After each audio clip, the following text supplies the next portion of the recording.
Movies, l'instant cinéma. Donc c'est un film réalisé par Emin Halper.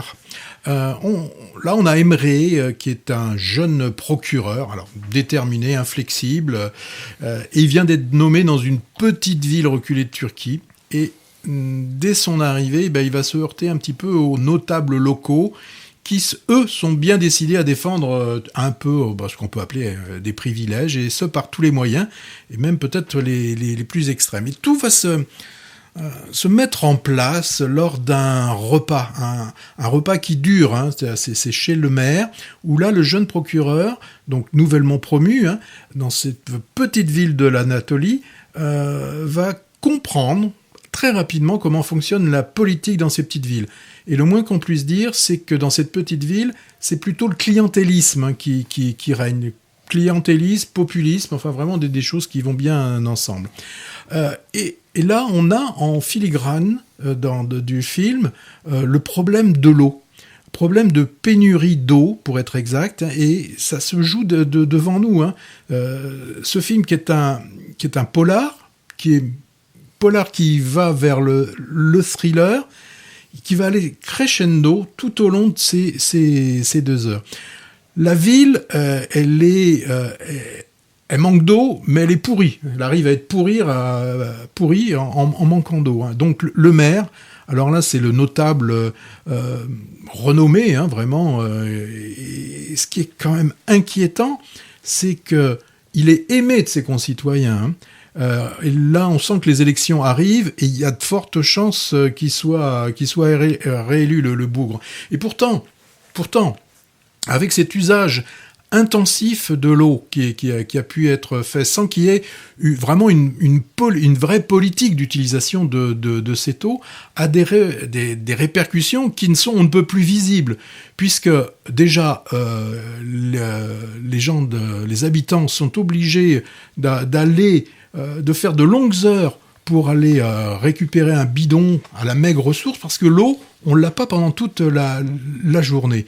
Et ce qui est encore le plus visible, ça c'est le résultat, il n'y a plus d'eau, mais le plus visible, ce sont les dolines. Alors vous allez me dire, tu vas me demander ce que c'est qu'une doline. Moi je savais ce que c'était. C'est une forme d'érosion assez brutale, qui font en une fraction de seconde, vous pouvez avoir le sol qui se dérobe, et ça fait un grand gouffre, souvent un peu circulaire, comme s'il y avait une météorite qui était arrivée, mais c'est pas un petit trou, quoi. Vous pouvez avoir un village quasiment entier qui d'un seul coup disparaît. Alors pourquoi il disparaît ? Parce que en dessous, il y avait des poches qui, à un moment donné, étaient bien remplies d'eau. Une fois asséchées, tout ça devient plus fragile, et puis à un moment donné, tout s'effondre. Donc, on a une véritable catastrophe écologique et humaine. Alors, bien évidemment, c'est peut-être un petit peu facile, mais en même temps qu'il y a ces effondrements physique, on a aussi l'effondrement d'une société, où on a tous les fondements finalement qui sont sapés. Et les fondements, quels sont-ils ? C'est la justice, la probité, l'intérêt collectif. Tout ça a été abandonné. Alors, moi, ce que j'ai aimé dans ce film, parce que je ne vais surtout pas raconter le côté polar et le côté thriller, mais ce qui est intéressant, c'est d'un point de vue purement filmique. C'est que le procureur va se souvenir de cette nuit où il s'est passé pas mal de choses, mais les souvenirs vont lui revenir par bribes. Et classiquement, dans beaucoup de films, je pense par exemple à Il était une fois dans l'Ouest, on voit au fur et à mesure que se déroule le film, l'image qui devient de plus en plus nette, où on va comprendre pourquoi Harmonica veut tuer Henri Fonda. Mais il y a une progression. Alors que là, il y a des bribes qui lui reviennent à l'esprit. Mais aussi, ce qui est intéressant, c'est que on ne sait pas trop. On ne sait pas. Ce qu'on nous montre, c'est ce qui s'est vraiment passé ou ce que le procureur souhaite que ce se soit passé. Donc ça, je trouvais ça très, très, très intéressant, parce qu'il y a même des moments où ça se contredit. C'est comme si on avait 2 témoignages complètement différents. Donc pour moi, ça, c'est hyper... Ça, c'est l'effet Rashomon. Ça s'appelle l'effet Rashomon. La même histoire racontée par des personnages différents, mais qui n'est pas la même. Bon, d'accord.